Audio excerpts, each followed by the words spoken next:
Assalamualaikum warahmatullahi wabarakatuh. Perkenalkan, nama saya Hairunisa dari kelas Manajemen Keuangan 18D. Di sini saya akan membahas dua materi dari mata kuliah Teknik Analisa Laporan Keuangan. Materi yang pertama yaitu mengenai rasio aktivitas, dan materi yang kedua yaitu mengenai analisis profitabilitas.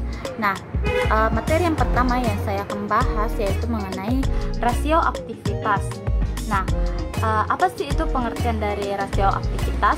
Jadi, rasio aktivitas merupakan rasio yang digunakan untuk mengukur efektivitas perusahaan dalam menggunakan aktiva yang dimiliki, atau dapat pula dikatakan rasio ini digunakan untuk mengukur tingkat efisiensi atau efektivitas pemanfaatan sumber daya perusahaan. Adapun manfaat dari rasio aktivitas yaitu yang pertama, dalam bidang piutang. Yang pertama, perusahaan dapat mengetahui berapa lama piutang yang mampu ditagih selama satu periode. Kemudian, perusahaan dapat mengetahui berapa kali dana yang ditanam dalam piutang ini berputar dalam satu periode. Dengan demikian, dapat diketahui efektif atau tidaknya kegiatan perusahaan dalam bidang penagihan. Yang kedua, yaitu perusahaan dapat mengetahui jumlah hari dalam rata-rata penagihan piutang atau days of receivable, sehingga perusahaan dapat pula mengetahui jumlah hari berapa hari piutang tersebut atau rata-rata berapa hari piutang tersebut rata-rata tidak dapat ditagih. Dalam bidang persediaan, perusahaan dapat mengetahui hari rata-rata persediaan tersimpan dalam gudang. Hasil ini dibandingkan dengan target yang telah ditentukan atau rata-rata industri. Kemudian, perusahaan dapat pula membandingkan hasil ini dengan pengukuran rasio beberapa periode yang lalu.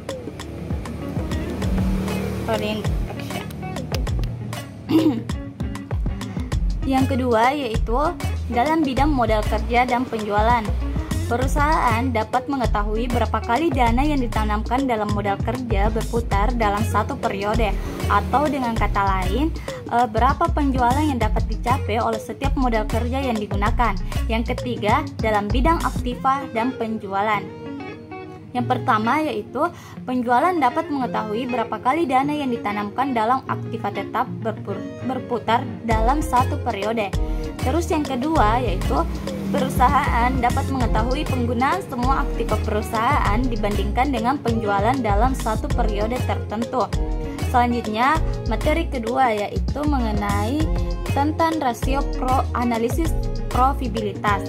Nah, rasio profitabilitas yaitu menilai kemampuan perusahaan dalam memperoleh keuntungan.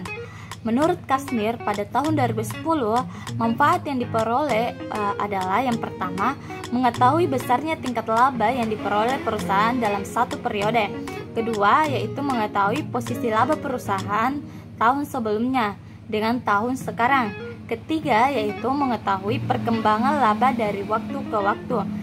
Menurut Fahmi, pada tahun 2012 menerangkan bahwa rasio ini mengukur efektivitas manajemen secara keseluruhan yang ditujukan oleh besar kecilnya tingkat keuntungan yang diperoleh dalam hubungannya dengan penjualan maupun investasi. Semakin tinggi rasio profitabilitas menggambarkan semakin tinggi juga kemampuan perusahaan dalam memperoleh keuntungan.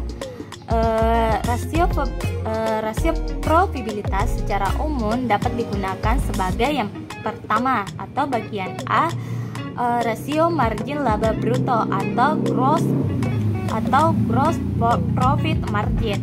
Rasio ini mengukur persentase sisa penjualan setelah penjualan membayar harga pokok penjualan, serta menggambarkan indikasi efisiensi operasi perusahaan dan penetapan harga jual. Rasio ini membandingkan antara laba bruto yang diperoleh perusahaan dengan tingkat penjualan yang dicapai pada periode yang sama. Bagian B yaitu tentang rasio margin laba neto atau net profit margin. Nah, rasio ini mencerminkan kemampuan manajemen untuk menghasilkan laba neto setelah harga penjualan, beban operasi, beban lain-lain, dan pajak.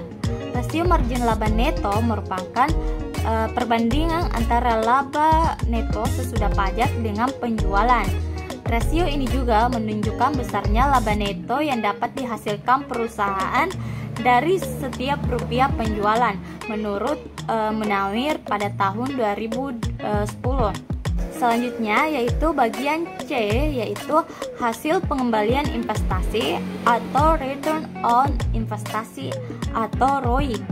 Hasil pengembalian investasi menunjukkan produktivitas dari seluruh dana perusahaan, baik modal peminjam maupun modal sendiri.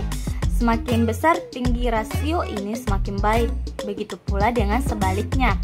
Menurut Kashmir pada tahun 2010, ROI merupakan rasio yang menunjukkan hasil return atas jumlah aktiva yang digunakan dalam perusahaan.